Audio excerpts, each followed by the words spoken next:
proyek sendiri nih untuk Pekalongan nih.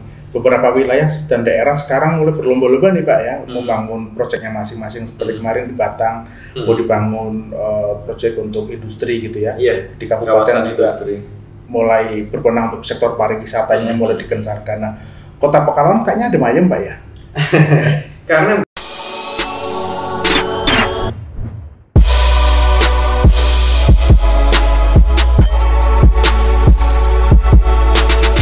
Assalamualaikum Pak.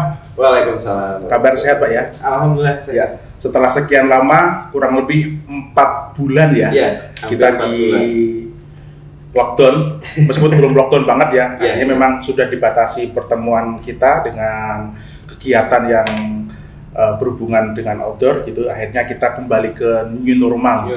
Nah Pak, terima kasih sebelum ini sudah mau hadir di studio dan kita ngobrol-ngobrol seputar new normal di Pekalongan.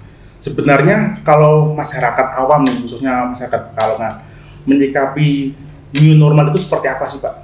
Ya, mungkin saya jelaskan secara garis besar dulu. New normal ini jadi kegiatan yang tadinya tidak boleh diadakan di masa pandemi COVID-19 atau virus corona ini yang sekarang boleh. Seperti pengajian, mungkin sholat di musola, sholat Jumat, sholat taraweh pun sempat dilarang oleh MUI dan sebagainya. Nah, ini sudah mulai berangsur-angsur untuk kembali dilakukan pada masyarakat. Seperti di Kota Pekalongan kan ada jam malam dan sebagainya. Nah, ini yang mana jam 9 aktivitas masyarakat itu harus sudah selesai semua. Sekarang sudah boleh lah. Memang di masa pandemi ini ada dua pilihan sebetulnya di pemerintah, baik pusat maupun sampai ke daerah. Ini kita mau milih kesehatan atau ekonomi. Kalau kita lebih memilih fokus untuk di kesehatan, ekonomi pasti sangat terdampak. Dengan adanya jam malam, dengan tidak boleh berkerumun, warung juga dibatasi dan sebagainya, rumah sakit tidak bisa melayani pasien, dokter sekarang sudah yang secara pribadi ya, atau yang buka praktek di rumah atau di rumah sendiri itu juga mereka tidak praktek karena dokter pun ternyata banyak yang kena dan sebagainya. Nah, pemerintah tentunya tidak ingin dua-duanya ini terdampak. Nah, ini bagaimana? Alhamdulillah sih secara pasien di Kota Pekalongan terutama dan di Jawa Tengah ini grafiknya sudah menurun, tetapi belum berakhir. Makanya kita terapkan new normal. Jadi new normal itu kegiatan boleh dilakukan kembali, tetapi dengan protokol kesehatan yang tadinya sudah bebas ya karena sebelum ada virus corona, tetapi sekarang boleh dilakukan dengan protokol kesehatan dalam arti disiapkan hand sanitizer, tempat cuci tangan dan sebagainya, termasuk di pasar-pasar tradisional pun kemarin bekerja sama dengan BUMD menyediakan tempat cuci tangan di depan pasar, wajib menggunakan masker, itu sebetulnya wajib menggunakan masker dan sebagainya. Nah, untuk sholat Jumat atau sholat di musola, sholat 5 waktu ini himbauannya kepada pemerintah, kepada masyarakat atau kepada takmir masjid dan sebagainya tetap menggunakan protokol kesehatan dalam arti softnya di cara gitu gitu ya. Ada cara satu orang ya, satu jamaah gitu ya. Harapannya seperti itu, tapi banyak juga masjid yang atau musola yang tidak melakukan itu. Nah, ini kan harapannya tetap mematuhi protokol kesehatan. Lebih ke membangun kesadaran masyarakat sendiri gitu, kesadaran masyarakat sendiri karena memang yang bisa mengalahkan virus corona ini adalah diri kita sendiri. Betul. Ya, jadi karena semuanya kita nggak tahu nih, karena virus itu nggak kelihatan. Jadi di ruangan ini, di orang-orang ini juga kita nggak tahu sebetulnya kena atau tidak. Betul. Jadi yang bisa membatasi ini adalah diri kita sendiri, bagaimana kita beraktivitas sehari-hari dalam arti kalau sekarang kan, kalau awal kan saya juga sudah tidak belum mau bersalaman dengan orang lain. Tapi sekarang karena kondisinya sudah berangsur kondusif di Kota Pekalongan tentang pasien COVID, salaman pun saya sudah mau salaman dengan beberapa orang, tapi dengan saya selalu sedia hand sanitizer selalu ya.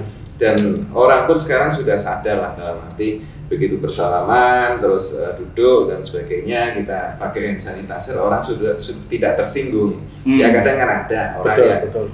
Dan sebagainya itu menjadi tersinggung, ini memangnya aku kena virus betul. Tapi itu sebetulnya nggak kelihatan.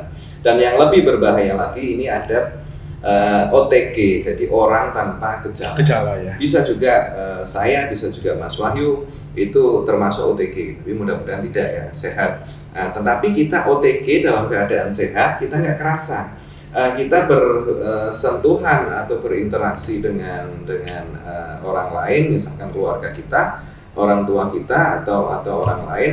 Nah, orang lain itu kondisi kesehatannya menurun. Kalau kita berinteraksi dengan mereka, mereka bisa yang kena, kitanya tetap sehat karena kita OTG. Nah, itu yang tidak kita harapkan. Jadi kita itu berpotensi menularkan, ditularkan dan menularkan itu seperti itu. Tanpa kita sadari apakah kita sebetulnya. Nah Pak, kalau secara status Pak di Pekalongan sendiri, khususnya di Kota Pekalongan, saat ini di zona apa Pak?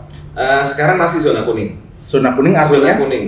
Artinya selama masih ada pasien COVID itu belum zona hijau, belum masuk ke zona hijau. Kemarin ada satu pasien, ini riwayatnya dari Semarang.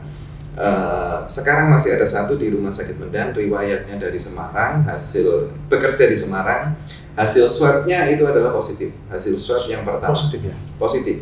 Tetapi dia OTG, orang tanpa gejala. Jadi zonanya masih zona kuning. Pokoknya di zona hijau itu betul-betul tidak ada pasien positif. Tapi di Pekalongan sementara masih ada satu pasien di Rumah Sakit Medan. Harapannya karena dia OTG terus mendapat perawatan yang intensif di Rumah Sakit Medan, itu bisa sembuh lah, gitu bisa sembuh. Dan alhamdulillah pasien OTG di Rumah Sakit Medan, baik itu yang dari klaster Goa, baik itu yang dari Jakarta, Bekasi dan sebagainya, alhamdulillah bisa sembuh. Bisa sembuh, Pak. Harapannya juga sembuh. Oke. Pak, kalau dari pemerintah kota sendiri Pak, ini kan menuju new normal nih. Persiapan yang dilakukan apa Pak?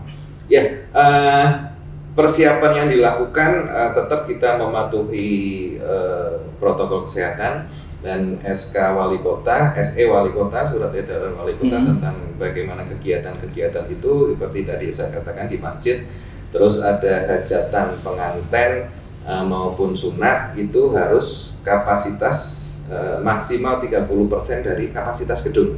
30% dari maksimal kapasitas gedung. Jadi kalau gedung itu berkapasitas 100 berarti 30 orang. 1.300 orang. Itu yang indoor ya?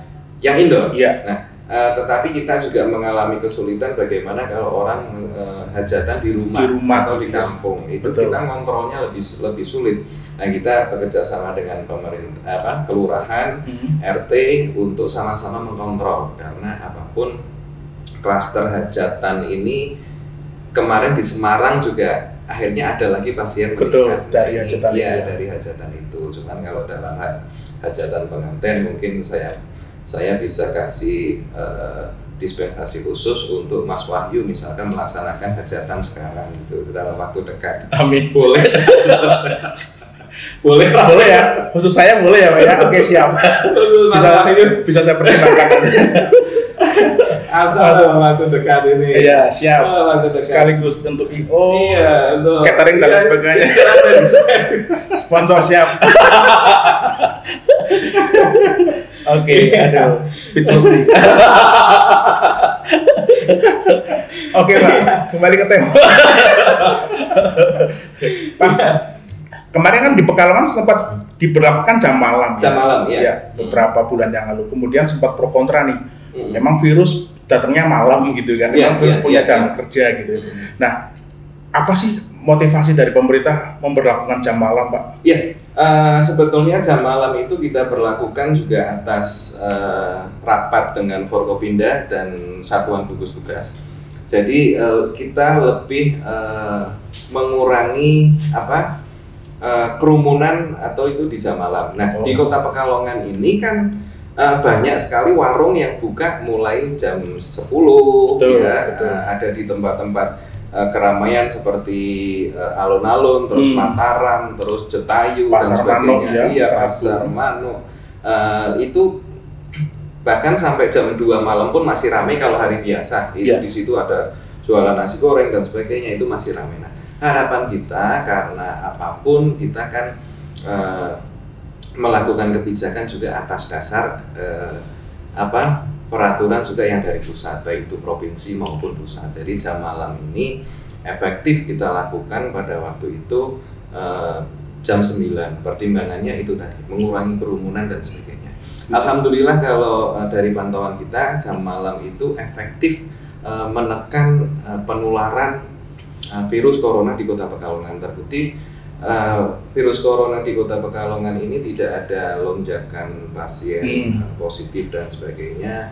Nah, ini salah satunya mungkin itu karena jam malam itu efektif. Tapi karena suasana sudah kondusif dan pertimbangannya itu tadi, kita tidak mau ekonomi kita juga terpuruk. Kita tidak mau warung-warung yang buka di mulai jam 10 terus keramaian itu juga semuanya terpuruk. Nah, ini sekarang sudah kembali perlahan-lahan ke new normal. Tapi tentunya tetap jangan lupakan protokol kesehatan. Tetap tidak boleh bergerombolan, tetap harus menggunakan masker, cuci tangan. Alhamdulillah kemarin dari pantauan saya sekalian makan juga, maksudnya itu ada di beberapa warung yang di mana Landung Sari dan sebagainya ya, yang warung-warung malam itu.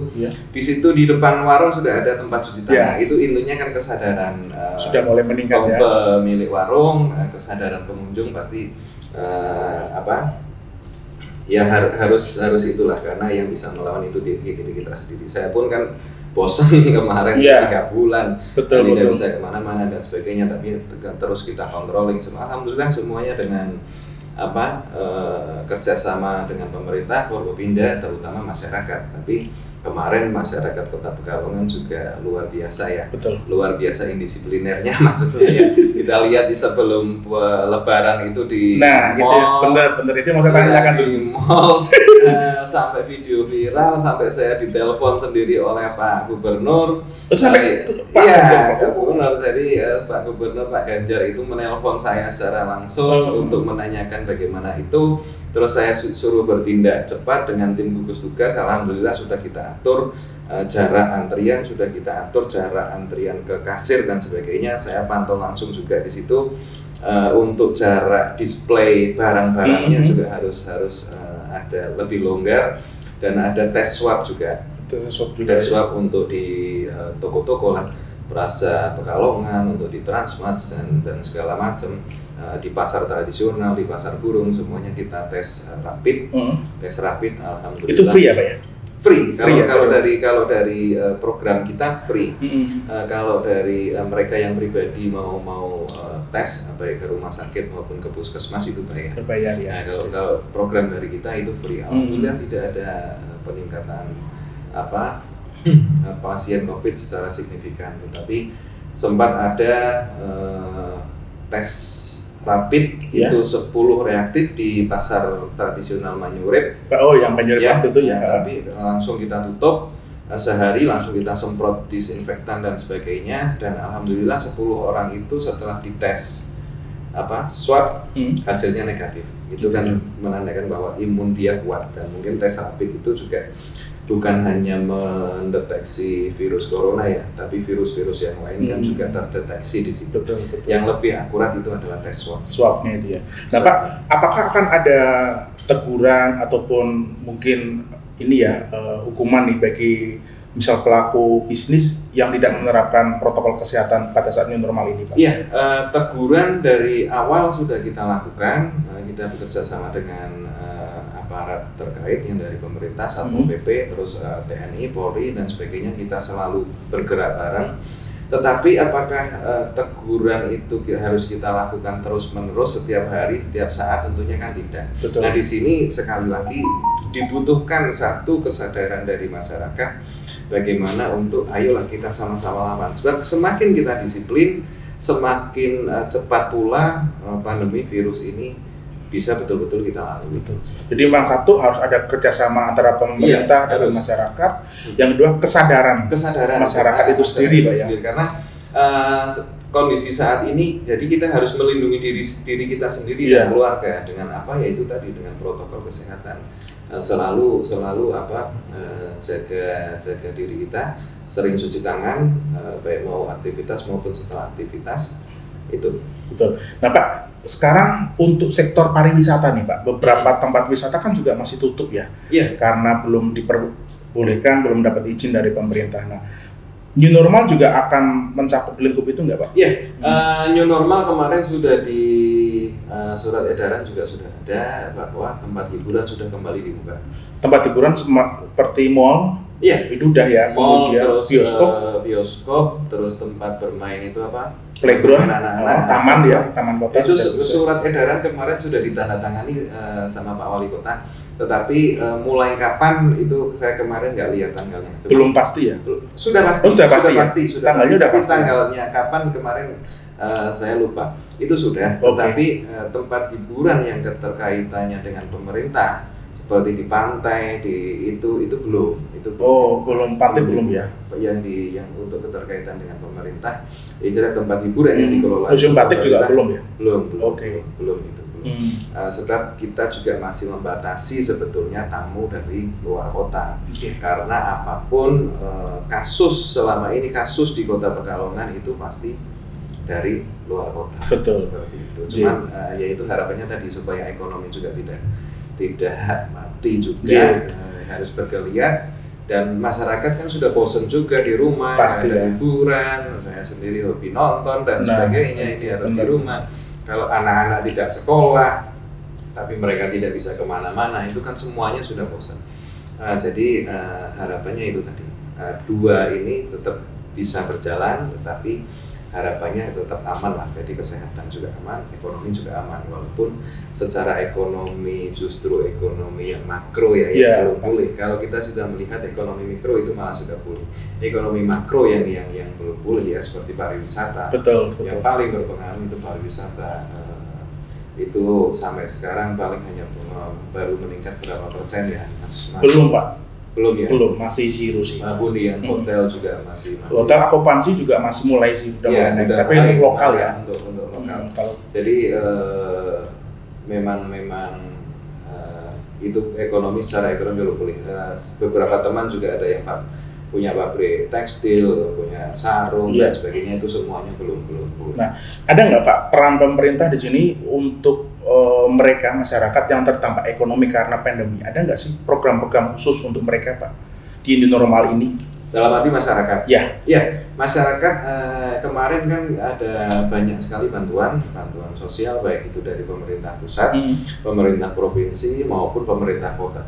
Nah, ini harapannya untuk menolong mereka lah ya yang kena PHK, terus pekerjaan tambah sulit dan sebagainya. Seperti kemarin orang jualan di sekolah itu kan ya, jajanan yang di sekolah, kantin sekolah, baik jajanan yang di depan sekolah itu kan 3 bulan sampai saat ini kan hampir 4 bulan itu tidak bekerja, bisa dikatakan. Kalau mereka tidak ada skill lain atau tidak ada pekerjaan lain itu kan berat. Nah, harapannya kita menolong saudara-saudara kita yang terdampak. Memang kemarin sempat ada di pendataan atau itu sempat ada semacam kisruh lah di masyarakat. Kok si A dapat, si B dapat, datanya dari mana? Nah, kalau yang di pusat dan dari provinsi itu pendataan mereka yang menentukan. Jadi yang dari pusat itu kemarin ada yang betul-betul istilahnya mampu, punya mobil, punya kos-kosan, itu dapat. Tapi yang tidak itu tidak dapat. Nah, makanya di sini juga peran pemerintah Kota Pekalongan menganggarkan APBD untuk membantu mereka walaupun jumlahnya tidak sama, tetapi minimal bisa mengakomodir masyarakat yang belum sama sekali mendapat bantuan. Kemarin memang ada, Mas Wahyu, dalam arti masyarakat yang tergolong mampu, rumahnya besar, punya ada kos-kosan, ada mobil, itu dapat. Tapi mereka juga tidak tahu dalam arti karena mungkin data itu dikirim semua dan diverifikasi di pusat. Nah, dengan mepetnya waktu, dengan mungkin pusat tidak langsung turun ke lapangan, nah itu ada beberapa memang yang kacau. Tetapi di depan rumah saya di PAS itu, depan rumah saya itu dapat. Nah, tetapi dia tidak mau mengambil itu. Nah, itu kan di masyarakat yang sadar seperti itu. Betul. Dalam arti dia juga berkomunikasi dengan saya, ini bagaimana? Saya alihkan ke yang lain, tapi ternyata itu tidak bisa dialihkan. Jadi kalau mau diambil ya diambil, kalau tidak ya tidak bisa diambil. Hangus gitu ya Pak? Hangus gitu, tapi nggak tahu entah itu dana kembali lagi ke pusat atau bagaimana. Tapi saya kasih solusi kepada tetangga saya itu untuk ambillah, tetap diambil, terus tapi dia langsung dibelikan sembako pada waktu itu, langsung dibelikan sembako, langsung dibagikan kepada kaum duafa ya, langsung dibagikan. Saya rasa itu yang bagus dan saya yakin kemarin juga banyak kasus seperti itu, banyak kasus seperti itu. Tapi karena sekarang zamannya sosmed, zamannya HP Android dan sebagainya, kadang orang ngantri itu di foto, ini loh, ini kaya orang isi cukup dan sebagainya. Padahal tujuan mereka bukan itu sebetulnya. Tujuan mereka bukan itu sebetulnya, untuk mengambil dan disalurkan lagi daripada itu mungkin hangus percuma atau entah dananya kemana. Itu sebetulnya ada kekhawatiran itu. Tapi dan ini di sini juga ada sekitar di Kota Pekalongan ya. Ada sekitar 7.000 masyarakat yang mengembalikan bantuan karena mendapat double. Nah ini harapannya 7.000 ini juga bisa mengakomodir warga yang sama sekali tidak dapat bantuan. Jadi warga bisa memverifikasi lagi mendaftar lagi di kelurahan, ya di kelurahan yang memang belum dapat sama sekali. Karena di Kota Pekalongan ini sudah ada PKH, program Keluarga Harapan. Ini yang rutin tiap bulan dapat bantuan dari Dinsos. Setiap bulan Pak? Setiap bulan. Sampai berapa bulan Pak? Selama pandemi? Enggak. Oh enggak? Rutin. Itu di luar pandemi. Oh di luar pandemi, itu ada dapat. PKH itu juga program dari Kementerian Sosial. Oh sosial ya. Nah itu tapi harapannya ini tadi, yang sudah dapat PKH tidak bisa mendapatkan bantuan dari yang lain, ya, baik itu yang dari pemerintah pusat, seperti itu. Tapi kan di lapangan pasti susah. Pendataan pasti susah, pasti ada yang double-double. Alhamdulillah sudah ada kesadaran dari masyarakat yang mendapat double itu mengembalikan bantuannya, mengembalikan datanya ada sekitar 7.000 yang dari Kota Pekalongan. Nah itu harapannya bisa mengakomodir masyarakat yang belum sama sekali mendapat bantuan. Betul. Kalau untuk sektor pendidikan Pak, kapan mulai sekolah nih? Ya, pendidikan tentunya kita mengacu kepada Kementerian Pendidikan.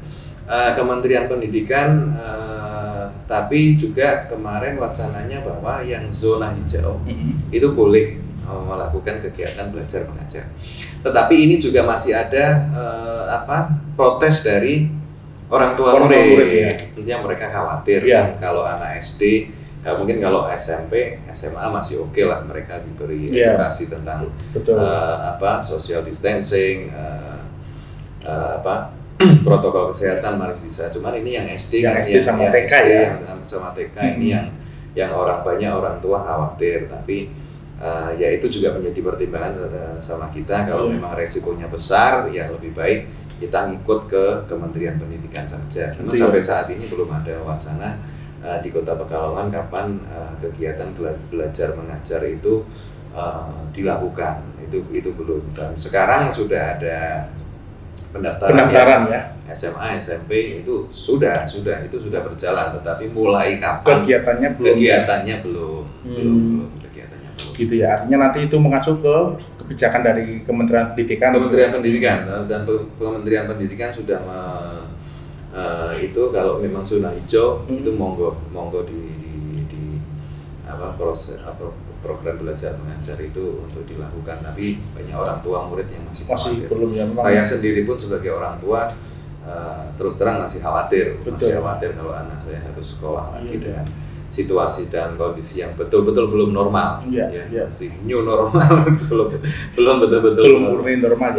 Belum murni normal. Gitu ya, Pak. Ada nggak sih Pak untuk teman-teman UKM khususnya Pak yang saat ini terdampak dari pandemi ini, kemudian dari pemerintah bisa memberikan semacam peluang, entah itu penggerakan ekonomi mereka ataupun dari pemerintah misal nih punya program yang khusus buat mereka yang terdampak ekonomi karena ini, Pak. Sementara untuk di pemerintah Kota Pekalongan tentunya kemarin yang masih ada hubungannya dengan COVID ya, dalam arti kemarin dari Dinas Koperasi itu bikin masker 50.000 masker dan sebagainya, kita menggandeng UKM dan sebagainya. Sementara sih masih itu. Cuman untuk program ke depan tetap kita pikirkan bagaimana batik ini yang Kota Pekalongan ini, bagaimana sarung ini juga bagaimana tekstil ini juga bisa berjalan. Tapi untuk kondisi dan situasi saat ini semuanya masih terdampak dan belum pulih. Karena semua sektor, Pak ya. Karena hampir semua dari 80% sektor usaha itu terdampak. Nah itu ya. Yang masih ramai ini adalah daster. Nah kesempatan ya. Mungkin ada pengadaan. Ini masih luar biasa. Sampai saat ini masih permintaan ya. Dari teman-teman yang di tekstil juga sekarang permintaan daster udah. Iya. Jadi Mas Wahyu, ini juga saya mengapresiasi untuk teman-teman maupun pelaku usaha yang memang bisa memanfaatkan situasi seperti kemarin misalkan yang itu buat masker, terus buat baju APD ya, baju APD ini mereka juga kreatif dan ternyata daster cukup diminati karena ibu-ibu juga banyak di rumah sekarang ya.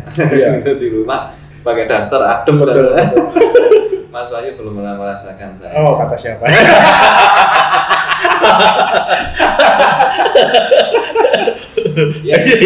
Permintaan daster masih sangat luas. Ini kan dibutuhkan kreativitas. Kreativitas dalam arti para pelaku usaha ini harus mengikuti keadaan atau situasi dan kondisi seperti ini. Kemarin di salah satu hotel, di Hotel Santika, itu kontak saya, mereka pas puasa itu ya, karena tidak boleh mengadakan buka puasa.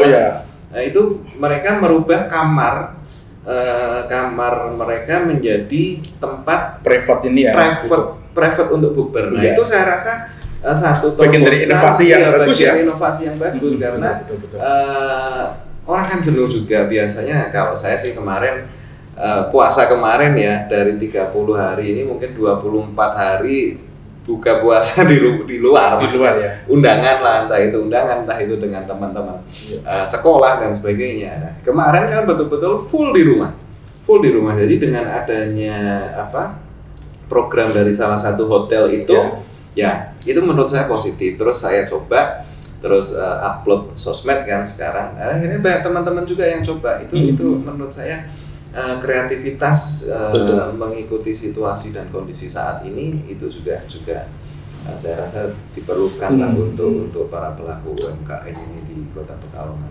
Arti kan akhirnya yang ramai misalkan kemarin kan makanan, ya kan, delivery order itu juga saya rasa masih bahkan ada beberapa teman-teman anak saya yang memang karena dia di rumah, akhirnya dia buka order untuk makanan itu loh, Japanese food itulah. Rice bowl gitu ya. Iya, untuk itu. Jadi saya rasa kan banyak pelajar-pelajar maupun itu yang bisa mengisi hal positif daripada di rumah tidak ada kegiatan. Mau belajar terus juga mungkin bosan ya dan sebagainya. Hikmahnya akhirnya banyak generasi muda kita ini ya untuk entrepreneur ya Pak ya. Iya. Secara nggak langsung ya, nggak ada kegiatan di rumah, dia buat kayak semacam snack ringan gitu ya, makanan ringan, dia jual online dan ternyata laku gitu ya. Sekarang kan sudah ada ojol dan segala macam. Betul. Itu dimudahkan lah, semuanya sebetulnya dimudahkan. Gitu ya. Dan itu juga ya bisa mengakomodir semua sektor kan. Ojol juga kemarin bagaimana drivernya juga ngeluh dan sebagainya. Orderan sepi, ya tapi dengan adanya GoFood dan segala macam itu ya juga saya rasa positif sih.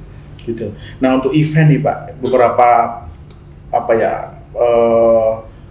kesempatan gitu ya, kayak kemarin ulang tahun Pekalongan lewat, kemudian apalagi Pekalongan nih terkenal dengan kota santri ya. Beberapa kajian di masjid, di musola itu hampir nggak ada nih Pak. Nah, dengan adanya new normal ini, apakah masih memungkinkan Pak untuk kita buat event musik atau apa? Kalau untuk musik sementara belum kita sarankan. Belum disarankan ya. Karena kalau musik dan sebagainya kan pasti penontonnya kerumunan dan sebagainya kan, ada istilahnya entah itu di lapangan, entah itu di gedung kan pasti ada yang berdiri, ada yang duduk. Nah itu belum kita sarankan untuk event-event seperti musik dan sebagainya. Tetapi karena Pekalongan ini kota santri ya, untuk pengajian maupun kliwonan di tempat Abah pun sudah mulai besok. Tapi kita tekankan kepada beliau Bapak untuk dan panitia terutama yang ngurusi panitia untuk melakukan protokol kesehatan tetap. Kemarin juga di beberapa masjid sudah melakukan pengajian seperti itu. Cuma kita pantau tetap ada protokol kesehatan. Gitu Pak ya. Artinya memang sekiranya kayak tempat-tempat ziarah itu bisa hukumnya wajib. Mulai rame lagi. Ya kemarin pas Sawalan juga hall di Pak Yai Thohir sudah berjalan ya. Sudah berjalan. Oke nih, Pak, ini kan Pekalongan kota khususnya di daerah beberapa wilayah di pesisir gitu kan masih kena rob, terdampak rob. Jadi secara ekonomi tambah nih Pak. Iya. Karena pandemi, karena rob. Kemudian ke depan Pekalongan gimana sih Pak kondisinya Pak? Rob ini kan memang di Pekalongan dari pantauan kita semakin tahun semakin tinggi. Terbukti tanggul yang kemarin di sepanjang Pantai Sari pun itu sudah limpas. Dan air laut pada waktu itu sudah lebih tinggi dari rumah-rumah warga. Tapi karena ada tanggul itu kan tidak limpas, tapi tetap saja karena ketinggian air itu tetap limpas. Nah, mudah-mudahan kemarin juga kebetulan Menteri PU Pak Basuki itu hadir di Kota Pekalongan. Ini kita manfaatkan untuk bertemu beliau karena beliau menemani Pak Jokowi ke Batang. Nah, ini kita manfaatkan dari pemerintah Kota Pekalongan, saya beserta Pak Wali, Bu Sekda dan Dinas PU dan Bapeda itu juga menemui beliau untuk menyampaikan bagaimana pembangunan untuk tanggul rob terutama di Kota Pekalongan. Yang pertama untuk tanggul rob dan yang kedua untuk pelabuhan onshore di Banjang, karena kapal-kapal sekarang dengan keadaan muara sekarang yang dangkal ya airnya. Kapal besar tidak bisa berlabuh di TPI kita. Nah itu harapannya dengan dibangunnya pelabuhan onshore, kapal-kapal itu besar nanti akan bisa berlabuh di situ. Nah ini kemarin mudah-mudahan, dan beliau alhamdulillah juga sudah langsung ninjau ke lapangan ditemani dirjennya dan segala macam, sudah meninjau ke lapangan bagaimana rob mana titik-titik yang rob dan nanti yang perencanaan pelabuhan onshore itu mudah-mudahan lah ada follow up dari beliau. Kita harapkan betul itu ada follow up dari Kementerian PU karena ini membutuhkan dana besar, jadi harus tetap dana dari pusat. Dari pusat ya, tapi apapun juga harus kita Kementerian PU kan urusannya banyak ya, dalam arti seluruh Indonesia. Tapi mudah-mudahan dengan kemarin Pekalongan menjadi rob terparah di Jawa Tengah, ini juga ada perhatian khusus dari beliau. Alhamdulillah beliau sudah langsung ke Kota Pekalongan dan dia pas pada malam itu acara di Batang, tetapi beliau tidak mau makan malam di Batang, malah miliknya makan malam di Kota Pekalongan karena kangen soto, kangen tauto, kangen tauto Kota Pekalongan. Ya sudah, sekalian kita manfaatkan untuk bertemu beliau dan besoknya beliau tinjau langsung ke lapangan. Ini tentunya kita harapkan follow up dari beliau dan didukung dari Kementerian PU untuk bagaimana kita bisa mengatasi rob, karena semakin tahun semakin tinggi pula. Dan samping airnya tinggi juga penurunan tanah di Kota Pekalongan ini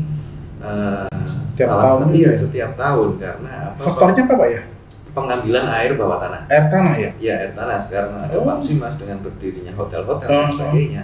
Nah itu juga berpengaruh kepada penurunan tanah. Tapi sekarang semuanya sudah di stop. Semuanya sudah di stop oleh provinsi. Kita bekerjasama pengawasan semuanya dari provinsi, sudah tidak boleh ada mas, ada pengoboran air dalam tanah lagi. Tetapi problem kita adalah yang di hotel-hotel, mereka sebetulnya mau untuk menggunakan PDAM, tapi PDAM sendiri belum bisa menjamin kebutuhan air untuk ke hotel karena banyak ya, karena apa, debitnya besar. Dan mudah-mudahan ini pada tahun 2020 ini program lagi dari PU masalah air bersih yang dari Petanglong ini sudah bisa tersalurkan di Kota Pekalongan. Harapannya itu juga bisa memenuhi semua kebutuhan air bersih di Kota Pekalongan. Sebab kalau sekarang kan juga masih banyak keluhan warga yang dalam arti air itu PDAM itu tidak lancar, jam-jam tertentu, ada di beberapa kelurahan juga yang masih keruh dan sebagainya. Ini pelan-pelan kita perbaiki. Mudah-mudahan semuanya bisa teratasi di 2020, maksimal di 2021 nanti. Betul. Nah Pak, untuk proyek sendiri nih, untuk Pekalongan nih, beberapa wilayah dan daerah sekarang mulai berlomba-lomba nih Pak ya, membangun proyeknya masing-masing. Seperti kemarin di Batang, mau dibangun proyek untuk industri gitu ya. Di Kabupaten juga mulai berbenah untuk sektor pariwisatanya mulai digencarkan. Nah, Kota Pekalongan kayaknya ada mayem Pak ya? Karena begini, Kota Pekalongan ini kelemahannya kalau dibandingkan kabupaten maupun Batang, ini kita tidak punya lahan. Lahannya terbatas. Jadi nanti bagaimana konsentrasi kita untuk memaksimalkan ekonomi di masyarakat. Kemarin kan ini kan Kota Pekalongan juga orangnya kreatif. Misalkan ini kopi, kedai kopi, terus semuanya buka kedai kopi. Yang ramai apa ini? Angkringan, semuanya buka angkringan. Nah, kita kelemahannya itu adalah tidak ada lahan yang besar untuk bisa misalkan membuka itu dengan view pegunungan dan sebagainya. Kita masih kalah di Batang dan kabupaten. Terus mau bikin kawasan industri juga kita tidak ada lahan. Ada lahan pun lahan tidak produktif dan terkena rob sudah bertahun-tahun. Tapi kita bagaimana hidupkan lagi kegiatan ekonomi di Kota Pekalongan. Bagaimana alhamdulillah sudah ada exit tol yang pas ke Grosir Badekstono itu tentunya sangat-sangat berdampak terhadap ekonomi kita. Nah, tidak hanya Grosir batik, kulinernya kan akhirnya juga jadi orang sekalian beli batik, sekalian kuliner, yang mana kuliner di Kota Pekalongan ini juga sudah terkenal. Bahkan beberapa menteri dan beberapa gubernur yang berkunjung ke Kota Pekalongan pun sudah mengakui itu. Dengan kemarin buktinya Menteri PU yang memilih tidak makan malam di Batang dan lebih memilih ke Tauto Kota Pekalongan, itu kan berarti sudah diakui cita rasanya. Jadi sebagai warga masyarakat Pekalongan tetap harus bangga ya jadi orang Pekalongan ya Pak ya.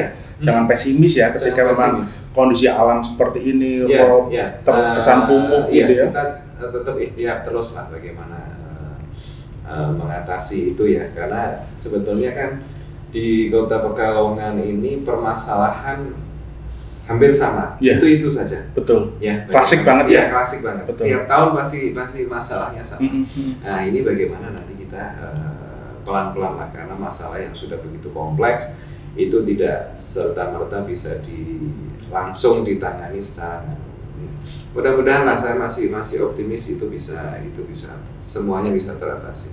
Batik masih jadi nilai jual tertinggi di Pekalongan. Tentu. Karena kebanggaan kita ya batik tentunya dengan kreativitas, sarung batik dan sebagainya ini juga menjadi ciri khas kita. Bagaimana para pengusaha sarung batik ini juga tumbuh dan kalau tidak ada pandemi ini kan sebetulnya momen kemarin untuk Lebaran itu, tapi ada pandemi dan sebagainya, ujian lah untuk kita semua ini. Kita ambil hikmahnya, pasti ada hikmahnya lah untuk bagaimana kita lebih berkreatif, bagaimana kita lebih menghargai hasil kekayaan kita sendiri. Kearifan lokal yang sudah dikenal ya.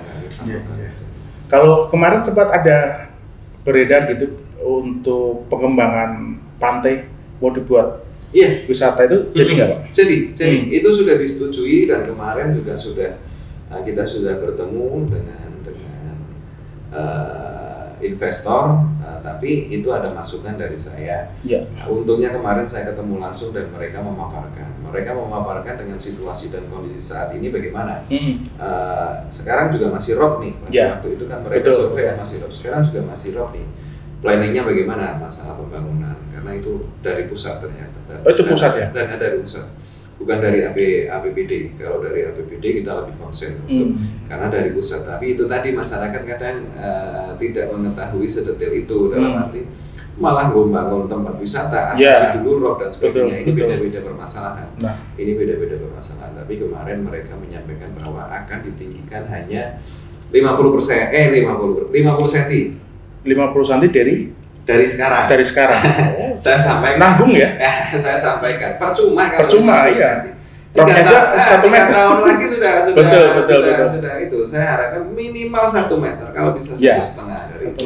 Dan memang dengan dana besar ya mereka ya, dengan kurang lebih 30 miliar dengan planning dan marketnya yang sangat luar biasa, saya rasa akan menjadi salah satu tempat wisata kebanggaan Kota Pekalongan. Tapi itu juga harus didukung dengan lingkungan sekitar. Percuma kalau di situ bagus tapi lingkungan sekitar masih rob. Makanya kita kemarin alhamdulillah kedatangan Pak Menteri itu kita sampaikan sekalian, jangan mubadir ini program yang sudah dengan menelan biaya yang sangat banyak itu menjadi mubadir dan sia-sia seperti itu. Betul. Pertanyaan terakhir mungkin Pak, sebagai wakil wali kota saat ini dan mudah-mudahan bisa terus nanti ya untuk 5 tahun ke depan. Apa nih Pak harapan dan impian nih seorang Pak Aaf gitu ya untuk Kota Pekalongan kita tercinta Pak ke depannya? Ya, sejak awal Mas Wahyu saya diberi amanat itu sejak awal saya hanya berusaha bisa berguna dan bermanfaat dan amanah ya. Jadi kalau saya tidak berguna, tidak ada manfaatnya, buat apa? Ada manfaatnya tapi tidak amanah, buat apa juga ya. Ya dua-duanya itu harus beriringan menurut saya. Target saya itu aja.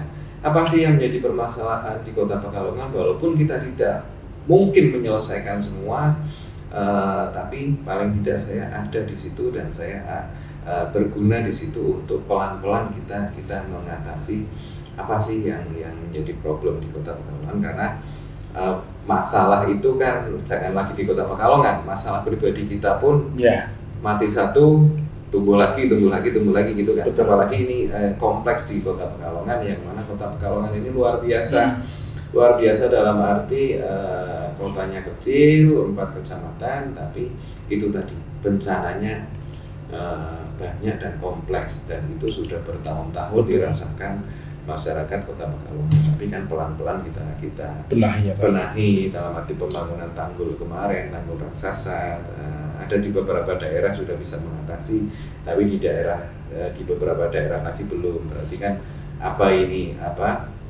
kekurangannya apa, terus kita perbaiki. Nggak mungkin kita bikin program terus menyelesaikan semuanya, itu nggak mungkin ya. Kalau saya sih itu aja sih, target saya bisa bermanfaat dan amanah, itu aja. Asal saya tetap bermanfaat dan amanah, insya Allah ya harus terus. Berarti lanjutkan. Insya Allah. Doanya aja. Insya Allah didukung Pak nanti. Oke Pak, terima kasih sekali untuk kehadirannya di Link Kita Studio. Mudah-mudahan apa yang sudah kita obrolkan hari ini kita bahas ada perspektif yang bisa diambil oleh masyarakat. Dan ini salah satu kreativitas ini ya. Salah satu. Juga. Ini juga the power of kepepet nih Pak. Nganggur gak ada kegiatan terus ini salah satu itu ini. Jadi dengan bisa bintang ini ya, narasumber. Betul. Narasumber yang dari berbagai kalangan untuk membahas situasi dan kondisi, terutama untuk kemajuan Kota Pekalongan ya. Ini sangat bagus, apalagi itu dengan entrepreneur yang sangat luar biasa ini. Biasa di luar juga. Dan satu lagi masih single. Masih bujangan. Coming soon Pak. Iya. Siap ya, teratak sama ininya ya. Oke, sekali lagi terima kasih Pak ya. Sukses selalu untuk Pak Af, dan mudah-mudahan apa yang kita harapkan untuk Kota Pekalongan kita tercinta ke depan lebih baik lagi, masyarakat lebih bahagia lagi, dan tentunya pandemi ini cepat berakhir dan kita tidak hanya new normal tapi the real normal. Iya, gitu real normal. Siap. Terima kasih. Sukses untuk Mas Wahyu, untuk T4-nya, untuk Miva-nya dan lain-lain itu. Siap. Selalu berbuat untuk bukan hanya untuk diri kita tapi juga untuk sesama. Siap. Karena percuma kalau kita hanya sukses bermanfaat untuk kita sendiri tanpa kita tidak bermanfaat untuk sesama. Siap. Seperti itu. Dan saya melihat Mas Wahyu dan kawan-kawan sudah sangat luar biasa. Semua berkat dukungan dari semua Bapak. saling dukung. Siap. Oke, terima kasih Pak. Ya. Assalamualaikum.